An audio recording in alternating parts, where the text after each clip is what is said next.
my name is Adedana Ashebir, and I'm the Regional Manager for Africa at Village Capital.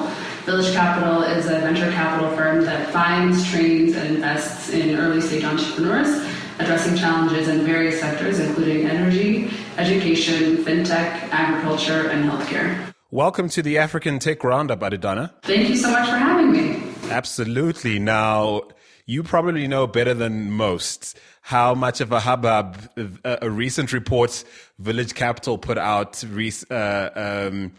has caused in Africa's tech scene. For those of our listeners who aren't familiar with that report, just in case you guys have put out some other ones, just so we're straight, I'm talking about the one that addressed investor bias specific to India, but more to to our interests for the sake of this discussion, investor bias within the fintech investment scene or fintech startup investment scene in East Africa. So tell me a little bit about that report, fill us in, and perhaps give us a sense of the thinking that went into the why. That report was necessary, or that research was necessary? Sure. So the title of the report is Breaking the Pattern, Getting Digital Financial Services Entrepreneurs to Scale in India and East Africa. And we partnered with the Gates Foundation on this report. We met with their financial services for the poor team, and we realized that we had similar questions about the growth of the fintech space in these regions. As a step back, it's important to note that Village Capital works, our headquarters is in DC, but we have 3 emerging market teams. One is based in India, one is based here in Nairobi, and one is based in Mexico City. So we have Latin America, we have Africa, and then we have India. So we wanted to look at the two spaces in East Africa and India, as they're quite well known in terms of fintech, and all Google News alerts will tell you that it's a great dawn of financial technology and opportunity. But we also noticed that, why aren't companies getting to scale, or why aren't more companies getting to scale? And so after that meeting with the Gates team and realizing that we had similar questions that we wanted to answer, we decided to go ahead and partner on this study. Before you go a little further, I'm curious to know why the Bill and Melinda Gates Foundation might be interested in the outcome of this research. So they have financial services for the poor group within their organization, and financial inclusion is something that they're really interested in and passionate about, and so it was a natural fit.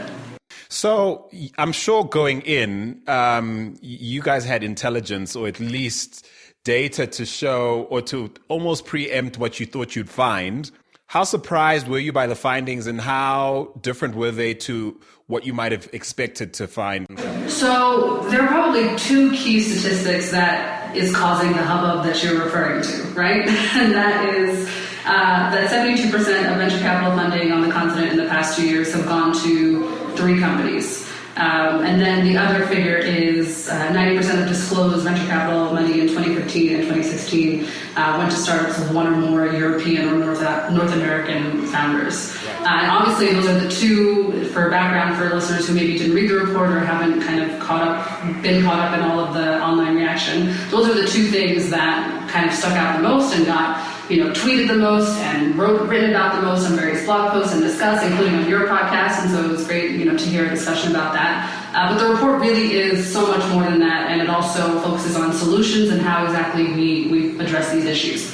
To your point about whether or not we could see the signs or see this coming, our organization is very, very passionate and intentional about identifying our own blind spots and self-correcting. And we want to be a part of the solution in addition to calling out the problem. And so we had a sense that this was a trend. And additionally, I think this is something that, being in East Africa or in Southern Africa where you are at the moment, these are things that we talk about amongst ourselves. Maybe we don't say it out loud, or maybe some people do say it out loud on Twitter or on Medium or what have you. But I'm sure it's in many tech WhatsApp group, people discussing, where is this money going and who is it coming from and why is it going to only certain players. And so it's something that I'm sure we've discussed, and to have the numbers distilled maybe was the difference. But I think a lot of us have had that feeling for quite some time now.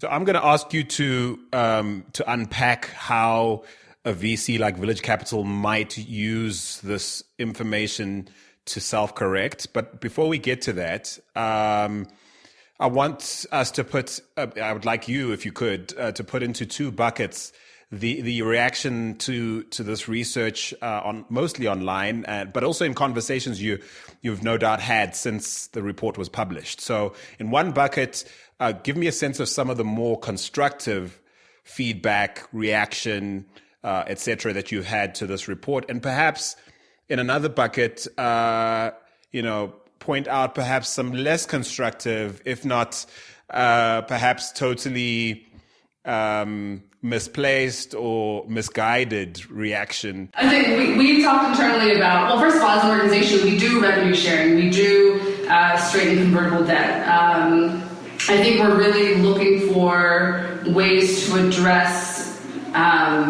different financing mechanisms that can really be of use. So well-priced, affordable debt, and we're looking at that. And if there are any other partners out there that are interested in that as well, then obviously reach out to me, and we'd love to discuss with it as a team. And also understanding, okay, so if aside from the financing that might not be the right fit, but in terms of human capital was also mentioned, and so that has really helped us further believe in some of the human capital work that we're doing. We have 3 solutions. 2 are in beta testing. It's a job board and a job fair for startups looking for talent. And then third, which is in alpha testing, is an open source human capital curriculum for startups in emerging markets to work on their human capital strategy. So that's the more constructive. And also, I think the discussion that you had on your podcast was incredibly, episode 104, which is where I believe the study was first brought up on the African Tech Roundup. So I think that was a really good conversation as well, and it was really great to hear your takes on it. As for not constructive, well, I think it's natural to see those numbers and to get angry and to be upset, and I totally get it, because maybe you are one of those funders or one of those rather entrepreneurs who go to these pitch competitions and you go to these events and you see the same names and maybe you don't even think their product is that great, or you think you can do something better, or whatever the case may be. But as I think was mentioned on the last episode of your podcast that discussed this, it's a game, right? This is how things, and you can walk and chew gum. You can play the game, but you can also work to improve at the same time. And so I saw some things about, foreigners come to the continent and they've failed elsewhere, and that's the only reason why they're building here and they're building successfully. And I don't think that's entirely fair either. And just because a startup has one or more foreign or non-African co-founders doesn't make them less worthy or doesn't make them less qualified. It's just a data point to say that this is a team that now has access to multiple networks, and that's probably why you can see the money going to them, because of pattern recognition bias. The fact that you will, in lieu of potential, go for a pattern. This person went to a certain school, this person can, we have the same inside jokes, or we have the same kind of cultural background, we can get to know each other, it's very easy, and you fall on that as opposed to doing the quite expensive and intensive due diligence process which is required if you're an outside investor that's really serious about doing the work. So that would probably be the less helpful, because that doesn't really, saying that foreigners are not qualified doesn't really move the needle, it doesn't fix anything. And so just to jump in on this debate so that, this isn't an exercise in sort of trying to hang you out to dry or turn you into some sort of target. No, really, I see two extremes, and I'd like you to sort of comment on how I see things. On the far end of the spectrum, I see this data or research being used to fuel a populist agenda, a sort of fundamentalist, a sort of Africanist agenda, as it were. I can see how that could be problematic and also just not constructive, not pragmatic. I've spoken to people who feel very strongly that this just validates their beliefs or something that they've believed has been quite obvious for some time. And therefore this is time for us to, as a people, just buckle down and do our own thing. On the other spectrum, some of the conversations I had with some fairly well-meaning angels, I've even had, a conversation with a VC recently, and there's a problematic pattern in their trying to explain this away or almost rationalize it.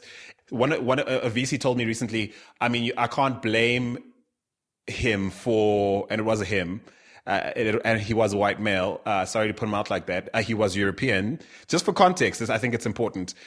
He says he can't help but have a preference for people who have an established network. And then, in my talk with him, I tried to make him realize that a limited network is now becoming a proxy for perpetuating these stereotypes or perpetuating a situation that, is non-inclusive and really, more to your point, is actually bad for business. So to me, those are the two extremes in this debate, and I don't know what you make of that. So to comment on the latter, because that's what you just said and it's fresher in my mind, obviously, I think that's completely off. And Village Capital's tagline is democratizing entrepreneurship. So we as an organization would not use a network as a proxy because that's inherently against what we believe in terms of where talent lies and how to find talent and support talent. He went as far as saying that that's why when he's invited to mentor startup founders on the continent, he encourages them to, before they do, alongside everything they need to do to basically validate their business ideas and really just be solid startup founders, etc. Alongside that, he encourages them to basically build their networks as quickly as possible. And I think that's, he didn't say as much, but I guess that's to say, make a lot of friends abroad. But I also, exactly what I was about to ask you, Andile, is what exactly does that mean? Does it mean just add random people on LinkedIn? What does that do for you? And a network is only as good as how well you can leverage it. If you have 100 people in your contact list and you only can talk to 2 because you only know 2 really enough to call them and ask them for a favor or call them and ask them for advice, then what's the point? The number doesn't really matter in that case. So I would say that's quite off. However, I will say though that, and this is probably why money goes in certain ways, is that, and again, people have discussed this, I'm sure, ad nauseum on their WhatsApp groups, but one would argue, or you would hear this, but expat founders know what to do. They can put an operations model together. They can put a business model together, et cetera, et cetera, et cetera. And that might all be true if we went to nice schools and what have you. But there's more out there than just that. And so we as an organization, we help with business plans and business models and operation models, and it takes time. So if you're going to come in from Europe or the US and you don't really want to get your hands dirty and you don't really want to take on an advising role and you just want something ready-made for you to go, then sure, you're going to ask someone to build up their network and then come find you. But that's not how we operate as a firm. So I see where he's coming from, but that wouldn't. Or it's not that I see where he's coming from. I understand what he is saying, but I would disagree with it, and it will only perpetuate, this problem. 72% of VC funding on the continent in 2 years going to 3 companies is not a symptom of a healthy process. Right. So give me a sense of what a healthy process ought to look like, and maybe in answering that question from the vantage point of, say, Village Capital, who, and you're obviously new in your role there, relatively new in your role, but given your vantage point as an investor, where are the bottlenecks? Are they, as many feel, myself included, right at the bottom, like we've got a foundation issue, I believe, in terms of an unestablished angel culture, and some would say we have less of a problem around the Series A area, and then virtually nothing going on beyond, relatively speaking. So where would you say we have the biggest problem, and what does a healthy what does a healthy scenario in our context look like? So for me, a healthy scenario would be even just taking a step back. I mean, you can see bias in terms of who's on the teams, but also let's look at where the money goes in terms of countries. So, Nigeria, Kenya, South Africa are, of course, your big players, but there's things happening outside of those countries, in North Africa, in Central. I mean, where, nobody talks about Mali, nobody talks about Chad, and maybe that's to say I don't know, maybe there's nothing to talk about, I'm not sure, but the fact is no one really mentions that. And so that, for me, is its own separate bias outside of, worrying about Europeans and North Americans. I mean, what about the continent itself? But I think what you've outlined in terms of where those bottlenecks are, I think I would tend to agree with you. It's kind of toward the bottom, and then there's a bit of a gap, and then there's like no noise toward the top. In terms of the focus Village Capital typically adopts in terms of investments elsewhere, are you guys looking to mirror what you've done in other markets where you've been perhaps more visibly involved? Do you guys get involved early, around the middle? You mentioned certain pipeline development initiatives that you guys have going. How key to your overall business development cycle are those sort of things? I would say it's very key, and I would say getting in early is also very key for us as an organization. So it's also, well, this might be a question that you're going to ask in terms of self-correcting, but one of the ways that we correct for this implicit bias and pattern recognition is that we run sector-specific workshops. And in those workshops, we'll bring 10 to 12 entrepreneurs together, and many have applied, and we internally go through the list and select 10 to 12. And then those 10 to 12 go through an investment readiness model. So that is everything from, vision and purpose, all the way to maybe they're not necessarily ready for an exit, but, with our internal curriculum, that's kind of the spectrum of what we take them through step by step. And so it's from the early level to a potential what could happen in a few years.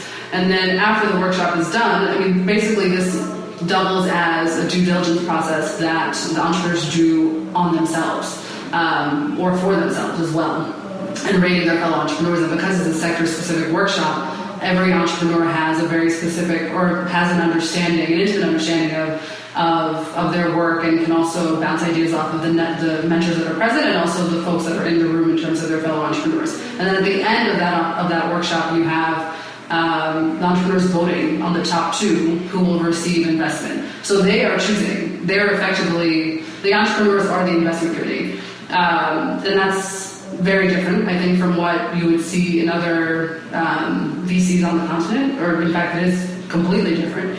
And a part of that investment readiness starts at the ground level in terms of who we take on, but also taking them from those first initial questions that perhaps they've already thought about, but distilling it in a different way, that through the course of the program gets them to level up as a startup and get ready for the next step. In terms of the self-correction thing, was there some sort of embarrassing lawsuit filed at the firm that made everyone realize, whoa, hang on, we need to be thinking a little differently to everyone else? Or maybe this is something that's directly linked to the mandate that was set when the fund was started, or what your LPs buy into. No, so it was not as a result of a lawsuit. I can confirm that. So our founder recently wrote a book, and it's just been published, called The Innovation Blind Spot: Why We Back the Wrong Ideas and What to Do About It. So this is very much the internal thinking of the organization, and what we've each, as team members, have bought into and want to work on through our various practices, whether it's in the US and India and Mexico, or here in Kenya with a Pan-African vision. Well, also, this something to be said as well, is that this bias problem is not just on the continent. So even in the United States, 50% of global venture capital goes to 3 states: California, New York, and Massachusetts. And by 3 states, we all know what that really means. It's Silicon Valley, it's New York City, and it's Boston. So this bias thing in conversation it's not just where we're sitting today. And so it started off with solving the US context, and then grew toward an international vision and practice, if you will. But we've maintained as an organization, and you can read it, and I have read the book, and I'm not just drinking the Kool-Aid because I had to read it, but it actually does lay it out quite plainly. It was a very great read in terms of the vision for the company and the various kind of data points that helped get it there. But that, we miss out on great ideas because of the internal incentive process for venture capital firms, due to people in place in terms of power dynamics and bias, whether it be gender or race, etc. And then purpose. So in the U.S. context, and perhaps maybe here, that can you separating profit and purpose, but you don't have to necessarily. And so that's really been inbuilt to the organization. So no lawsuit. I can I can confirm. Your response actually brings to mind a question I want to ask a little later about how you guys go about thinking about impact, because it's also a touchy subject in these parts, and given what you've just said, there seems to be quite a commitment to the idea of impact, not in its negative sense, as I'll unpack a little later on. But indulge me first with a slightly more personal question. You're a person of color. You've lived a lot of your life in the US, and as you've sort of preempted, the bias issue is huge, if not super topical right now, given all the political rumblings in that part of the world, and how diversity is both a swear word in some quarters and this huge cause to fight for in others. Give me a sense of what you're experiencing now, grappling with, on some level, similar issues here on the continent as a person of color, but not local. What sort of perspective do you perhaps have being in your position that someone like Andile, being an African based in Southern Africa, or counterparts of yours who have been born and raised, say, in East Africa in the context of where you are now? Give me a sense of what's different for you, or how perhaps you see the world that might be different. Okay. So, well, I think the earlier part of your question, in terms of what perspective does it give you, I would argue that it doesn't it does give you perspective, but more importantly, unfortunately, it gives you double dose of exhaustion. So obviously I care about the United States, and watching the news from afar can be quite a maddening proposition. Even before, the recent events of, what has happened. No place is perfect. We have our struggles. It is, that can be exhausting. And then you have, I think having double black consciousness can be a very exhausting proposition. So my family's Ethiopian, and I was born and raised in the U.S. So I have both the blessing and a curse of belonging to two places. And the curse is that you care about two places, and you care very deeply. And so you want to see two places succeed. And in terms of the Ethiopian context, like both as a country, but also as a continent, taking a more Pan-African lens and wanting us all to win, which might sound very cliche, but I think that's truly how I feel. And if you ask a lot of diaspora folk or returnees or whatever the term du jour is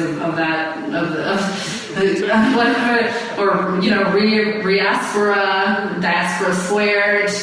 There's a lot. There's the many words for our quite random unique crowd.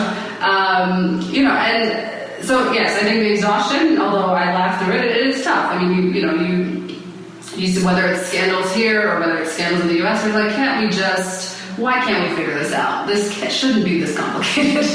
But I think in terms of the work, and in terms of the perspective it brings to the work, my work has a Pan-African heart, but a global mindset. So I lived in China for a good amount of time. I worked in South Korea for a good amount of time. My senior thesis research was in Nicaragua. I dabbled in work in Ethiopia as well for a newspaper at one point. So my mindset or my kind of outlook is quite global in nature, but there's a certain heart behind it. So I think that's where my unique perspective, well, I wouldn't say it's a unique perspective, but that's where my perspective kind of coalesces around the two, and how can I leverage my networks and how can I leverage what has brought me to this moment and to this role, help entrepreneurs get to the place that they want to be on the continent. Because quite frankly, we have a huge jobs problem. So that is not going to be solved by saying that, European or North Americans are washed up and they came to Africa to try again, or they came to go to have a nice story for their Harvard Business School application, which, hey, maybe that was a nice gap year story. I don't know. But the point is we have to figure this out, and we have to figure it out quickly. Look, as an African who's lived abroad and had to, of course, I was much younger and had to endure re-entry, as it were. And I don't want to say that in a way that makes it sound like, I wasn't happy to come back. But as someone who's experienced that, I do have some sort of empathy towards people in your position, and also just how sophisticated the prejudice towards people in your position has become, And at the same time, I say that knowing full well that for every, you sound like a really nice person. Everything I've researched about you suggests to me that you're the real deal and everything. But for every one of you I've met, I have met the people who've used a quick safari to the continent as a means to advance an agenda. And I suppose here's a question, one of the last two questions I want to ask you. There is a perception that you can come to Africa and fail, or at least the wider perception that America is so into this lean startup idea, this fail often, fail fast thing, that you could probably take a whole bunch of people's money in the US. This is a perception, a widely held perception, that you could, raise funds for a promising idea, and lose it all, and come out of that process, actually more employable and really with more societal currency than you had when you went in. And I think that's also what causes Africans to feel a certain way about foreigners coming here to dabble. Not only do they get the lion's share, it appears, of all the resources that are so desperately needed to succeed, and it also appears for many of them that they're not invested in a long-term success within our ecosystem. And then if they fail, well, they always have home to go to. And in fact, they're far more viable as sort of professionals in terms of their prospects when they get home. Is that in fact true? Failure does make for a good TED Talk, that's for sure. That being said, I hesitate to be, maybe I'm part of the problem too. I hesitate to be that harsh. I think also maybe I have my own bias, because I know a few folks, since I'm based in Nairobi, both Kenyans who have started companies and non-Kenyans who have started companies who do not have an intention to fail, and who come into work every day and leave work very late at night and do it day in and day out, rinse, wash, repeat, because they don't want to fail. And it's not so much that, they can always go home, I'm sure, yes, fine, some foreigners can always go home. But there are people here who are not Kenyan in Nairobi, but are very invested in their ideas and really think that, they're onto something. And in some cases they are, in some cases they're not. But granted, maybe I just filter out people who I think are, in the group that you're discussing. So for me, I see, and again, this is my pattern recognition bias now, I'm seeing the people who are really working hard and have no intention of gaining social capital from a future TED Talk on how they failed in Africa. They really want, their preference is to have a TED Talk about how they succeeded in Africa and how everyone can succeed in Africa if you do X, Y, and Z. And that's on both sides, both Kenyan and non-Kenyans alike. I think it's fair for some of our listeners to hear that in that way, and not to apply the very bias we complain about to sort of painting everyone with the same brush. I think it's quite important that we point that out, and also, kudos to you for outing your own biases, which we all have. I don't think it's constructive to think or to work towards a situation where bias does not exist. I don't think that such a world exists, but I do think it takes some commitment, and it's certainly a worthwhile endeavor for us to identify bias, admit it openly, and then all work together to sort of counteract its negative impact? I agree with you. It's very difficult to ask someone to see what they don't see. But what you can, and you also maybe sometimes don't want them seeing something. Maybe it's okay to be ignored by certain characters. But what I will say is that at least understanding where your blind spot is and having people on your team or people around you or people in your networks, people who you trust to help you access that blind spot or who can see that for you, that's the difference. Okay. So final question has to do with impact. Given everything you've said, given what I've read up about Village Capital, given what you've shared right now, you guys are no doubt trying to make the world a better place. Cue happy music, My Little Pony and Friends, and the whole thing. You must be clued up, or at least well or familiar with some of the reasons why the notion of impact, at least when it's poorly defined or vaguely defined, why that rubs certain people up the wrong way here on the continent. So give me a sense of what impact means within the context of, maybe for yourself, a Village Capital, within the context of understanding that if we're not pragmatic about the fact that however good you're doing in the world, if it's not sustainable and perhaps even commercially viable, however good it is, it's probably pointless and counterproductive. Is that a notion you buy into? If so, why? So say the last part again, however good we do in the world, if we don't find a way to make that good we do sustainable, and if you're a capitalist, you'd add commercially viable, if not profitable, it actually is rather pointless in some regards, and at worst sort of counterproductive. Does that sum it up well or not? I don't want to say that I see both sides. I feel like I should be. I need to give you one. I know. I prefer financial viability and financial sustainability. If it's a business, you can't run on aid forever, or you can't run on certain funds forever. I have heard the arguments about, impact investing is effectively the new aid. I would disagree with that. It might have similar. Let me help by saying at the far end of that spectrum, I've spoken to an investor recently whose take on it, actually quite an enlightened investor, I have to say, because we came to some agreement about a lot of things. So what his take is on the far end of everything is money, funding is funding.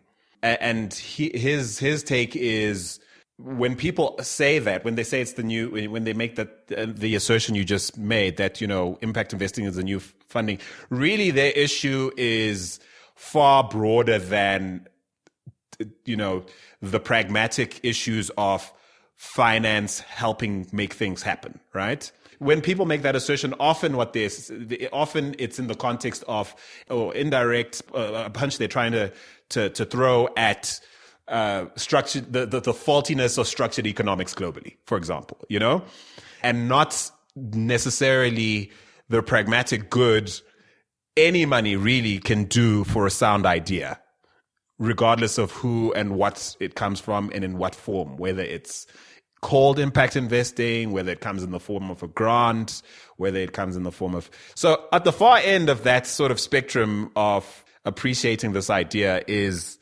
people who, to be fair, I've allowed to think of this issue as more than just a binary debate. So I'm kind of letting you off the hook, but there you go. So I don't know what you make of that. So at the far end, on one end, you've got someone who says this is the new neo-colonialist agenda, yada yada, let's stay away. And on the far end, someone is like, well, let's be pragmatic, money's money. Let's just be smart about which money we take on what terms, etc.